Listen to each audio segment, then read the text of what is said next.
ఈరోజు నదుల నిండా నీళ్లున్నాయి. కానీ పంట పొలాల దగ్గరైతే నీళ్ళు రావట్లేదు. నదుల నిండా నీళ్ళు అంటే గోదావరి ఎటు ఫుల్‌గానే వస్తది ఎవ్రీ ఇయరు. మేజర్ నెక్స్ట్ ఉన్న రివర్ ఏందంటే ఎక్కువ పంట పొలం ఉండేది కృష్ణా రివర్ కింద. ఆల్మోస్ట్ అన్ని డ్యామ్‌లు ఫుల్ అయ్యే స్టేజ్‌కొచ్చినియి. కానీ పంట పొలాల దగ్గరికి నీళ్ళు రావట్లేదు. ఎందుకంటే ఈ కాలువ వ్యవస్థ అనేది కరెక్ట్‌గా లేకపోవటం. ఇప్పుడు మా ఊరుంది. మా ఊరు పొలం కాలువకి చివరుంటది. ఈ కాలువలు వదిలి ఒక 10 డేస్ దాటింది. ఫస్ట్ 2 డేస్ కాలువల దగ్గరకొచ్చినియి, పొలాల దగ్గరికి నీళ్లొచ్చినియి అనంగాల్నే వరి నారుమడి అనేది స్టార్ట్ చేసాం. స్టార్ట్ చేసిన వెంటనే పైన కాలువలకున్న గుర్రపు డెక్క ఇవన్నీ క్లీన్ చేయటానికి ఓ 2 క్రేన్‌లు ఓ 3, 4 డేస్ పనిచేస్తున్నాయి. వీళ్ళంతా సంవత్సరం పాటు ఏం చేస్తారో తెలీదు గానీ, ఇప్పుడు మొదలుపెట్టారు. సరే నీళ్లొచ్చినియిలే అని నారు పోస్తే, ఈ 4 డేస్ నుండి ఉన్న గాలికి ఆ పైనున్న గింజలు మొత్తం ఆరిపోయి సగం మొలిసినియి, సగం మొలవల.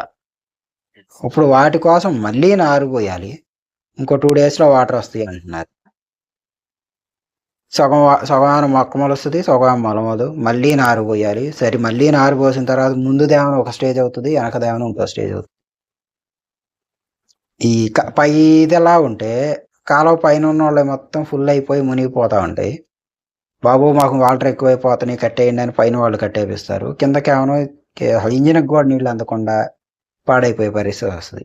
అలాంటప్పుడు నదులు నిండితే ఇంత, నిండిపోతే ఎంత అన్నట్టుంది మా పరిస్థితి. మామూలుగానే రావు.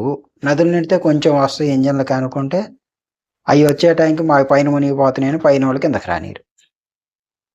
ఇది కాలువలో చివ్వర పొలాల వాళ్ళు అనుభవించే పరిస్థితి. ప్రతి సంవత్సరం ఇంతే ఇక.